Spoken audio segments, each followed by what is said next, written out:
Olá pessoal, tudo bom com vocês? Estamos começando mais um Café com Mila por aqui. Hoje eu vim compartilhar com vocês uma das minhas histórias preferidas da Bíblia, não tão pouco está tatuada aqui. E pra começar, eu quero contar pra vocês que eu vi Os Mamonas Assassinas. Provavelmente vocês estão se perguntando, né, que relação tem uma história bíblica com Mamonas Assassinas? Bom, no decorrer do filme, eu me deparei com uma frase que o Dinho, o cantor, né, ele repetia por diversas vezes, desde o princípio, onde ele tinha o sonho, né, de realizar-se como cantor, até o final do filme. Inclusive é a frase-chave do filme, onde diz que o impossível não existe. E aí, quando a gente tá assistindo o filme, a gente acaba entrando ali naquele clímax mais coach mesmo, pensando, né, sobre essa verdade, e tal, o impossível ele não existe. Mas quando eu cheguei em casa, tive um pouco mais tempo de refletir. Eu fiquei pensando, será que o impossível não existe mesmo? Cheguei à conclusão que sim, gente. O impossível existe. Enfim, hoje nós vamos falar sobre o impossível e vamos abordar esse tema trazendo nossa vivência para a nossa rotina, para o nosso dia a dia, tá bom? Antes de qualquer coisa, eu quero pedir para que vocês cliquem aí, ó, no likezinho para poder me ajudar. E no final do vídeo, se vocês gostarem do conteúdo, envia esse vídeo para alguém que de repente precisa ouvir essa mensagem, tá bom?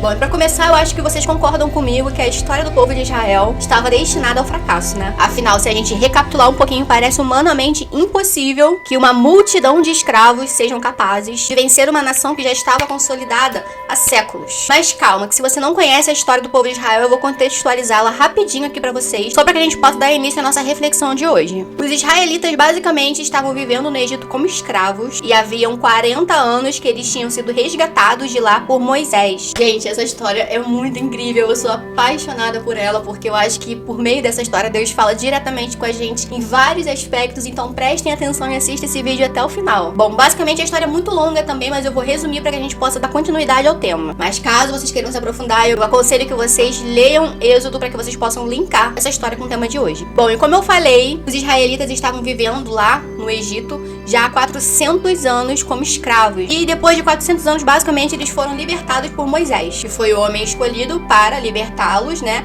e levá-los de volta à sua terra natal, que foi a terra prometida a seus antepassados. Só que essa tal libertação do povo não foi algo muito simples quanto parece, não. Pra começar, Moisés teve que enfrentar Faraó, que era o rei, né, naquele momento, era o rei que comandava todo aquele povo na época. E além disso, mesmo depois de serem libertos, o povo passou 40 anos percorrendo o deserto Sinai, onde acabaram, consequentemente, formando uma nação. Deu pra entender até aqui? Só que eles formaram-se como uma nação, mas eles não eram uma nação convencional, política e militarmente falando, não, sabe? Longe de mim querer menosprezar o povo, mas basicamente eles eram um aglomerado de pessoas totalmente despreparadas para qualquer tipo de guerra que viesse a acontecer.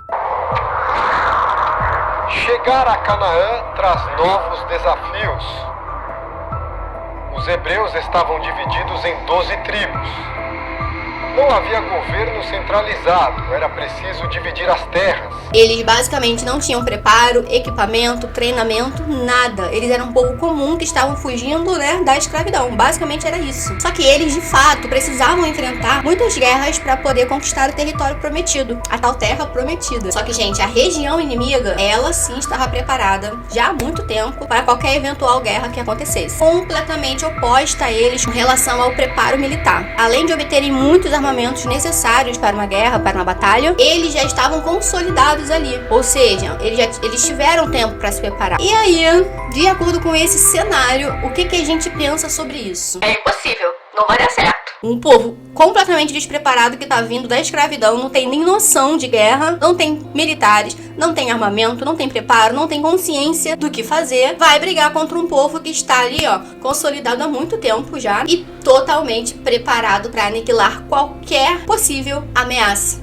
É impossível, não vai dar certo. Mas em relação a isso, eu cheguei a uma primeira reflexão que eu quero compartilhar com vocês aqui agora. Trazendo isso para nossa vida pessoal. Quantas vezes, no decorrer da nossa vida, a gente não se prepara com uma situação assustadora pela frente? Uma situação que parece muito melhor preparada. Uma situação que veio para nos derrotar mesmo. E quando a gente olha, a gente pensa, caraca, não vai dar certo. Quantas vezes, no decorrer da nossa vida, a gente não acredita que a gente está despreparado mediante a uma situação difícil? Vamos ser sinceros, né? Nem sempre estamos tão dispostos a acreditar que aquela batalha vai ser bem sucedida. Nós fizemos o que você disse. Desmontamos o acampamento de Sitim e viemos à margem do Rio Jordão. E agora? Não se preocupe, Altiel. Receberemos a direção de Deus. Às vezes a gente cai, se amedronta com alguma situação que de repente está acontecendo. É completamente comum. Somos seres humanos e tendenciamos a trabalhar com as nossas forças. E com relação às nossas forças, realmente algumas situações são impossíveis. Acontece que durante essa longa caminhada de 40 anos no deserto, que primeiro foi guiada por Moisés e consequentemente depois por Josué, a promessa de Deus era clara: a conquista da terra prometida. Ou seja, havia uma promessa. Guardem essa mensagem com vocês. E não pensem que esse povo era um povo coitadinho não, tá? Só por estar caminhando há tanto tempo aí durante o deserto. Esse era um pensamento que eu tinha no princípio. Eu ficava pensando, caramba, 40 anos caminhando no deserto, misericórdia. Mas eles eram reclamões. Quanto tempo estamos caminhando quase sem parar? Não sei, acho que uns 3 dias. A água já acabou faz tempo e até agora nada. A intenção era sair do Egito para morrer de sede no meio do deserto? Ótimo plano desse Deus hebreu.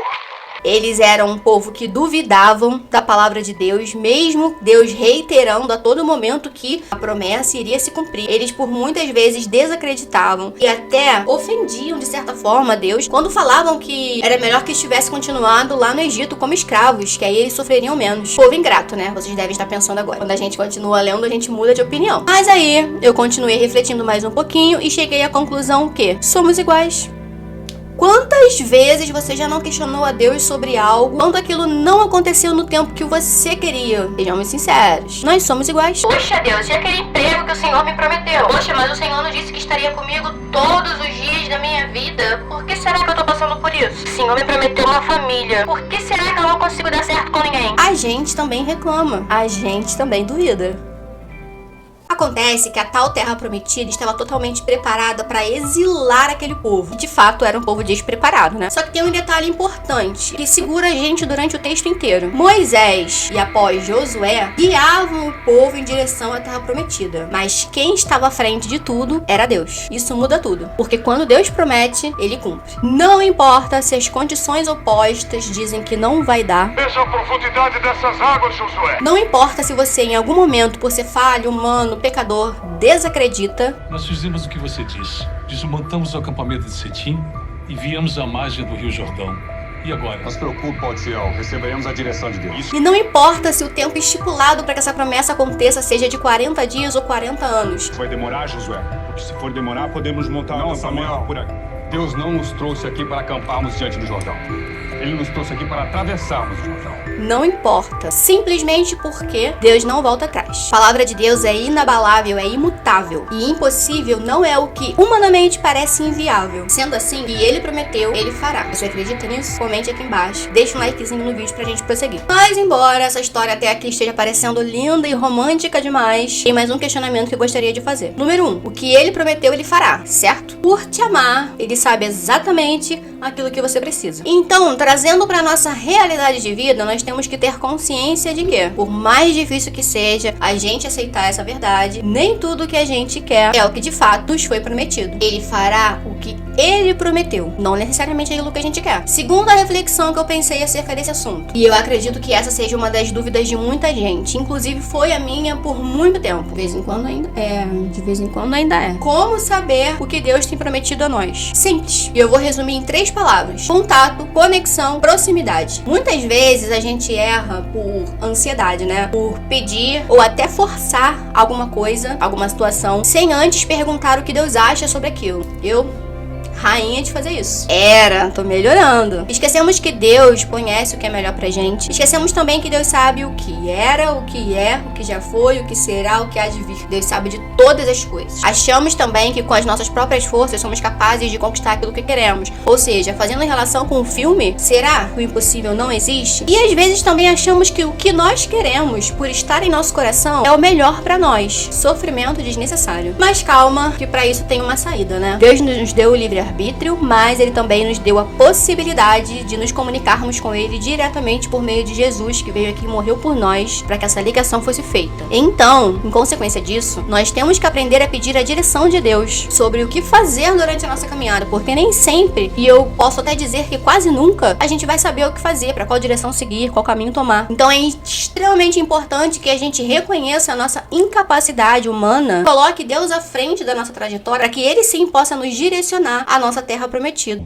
E agora? Não se preocupe, Altiel. Receberemos a direção de Deus. Segundo ponto também é que a gente tem que aprender a gerar conexão com Deus, a fim de conseguir ouvir a sua voz, conseguir ouvir aquilo que ele tem a nos dizer. Ele responde às nossas orações, ele ama esclarecer as nossas dúvidas, mas a gente precisa se propor a isso. E como que a gente faz para gerar conexão com Deus? Como que a gente faz para poder ouvir a voz de Deus? Por meio daquelas 3 palavras que eu falei com vocês: contato, conexão, proximidade. Precisamos ter em mente que sem a direção de Deus é impossível alcançar a terra prometida. Eu diria que a gente consegue até chegar lá. Muitas pessoas vão, durante a nossa trajetória, nos direcionar ao caminho, mas é impossível enfrentar as batalhas que são expostas a nós, porque o impossível existe. Para nós humanos, o impossível existe. Deus com certeza tem coisas lindas prometidas para você, e eu não tenho dúvida nenhuma disso. Mas não esqueça, confie no Senhor e obedeça a sua palavra para conseguir ver o impossível de Deus acontecer na sua vida. O impossível existe sim. O impossível para Deus não existe. Eu espero que essa mensagem tenha sido edificante de alguma forma para vocês. Espero que por meio delas vocês tenham compreendido que a nossa conexão com Deus é algo que deve ser feita diariamente por meio das devocionais, leitura bíblica, oração, porque somente por essas 3 etapas nós conseguimos nos aproximar dele e entender o que ele tem pra gente, entender as promessas que ele tem pra gente. A gente muitas vezes só quebra a cara, somos frustrados em nossos planos porque de fato a gente não consagra esses planos a Deus, a gente não pergunta o que Deus tem pra gente, o que ele acha daquilo que a gente pensou. Então eu espero que vocês tenham compreendido isso. Não deixem de curtir esse vídeo caso tenham gostado da mensagem. Não deixem também de comentar aqui embaixo como que é a sua relação com Deus. Você tem esse hábito de entregar todas as coisas que você vai fazer ou todos os seus planos a Deus? Já dizia, né? Consagre os seus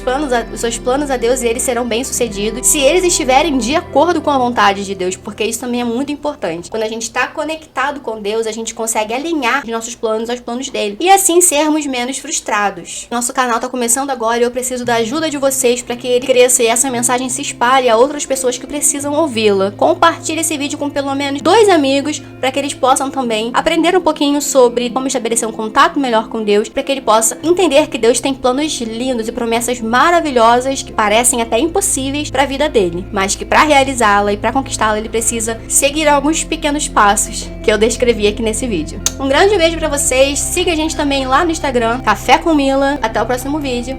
Tchau!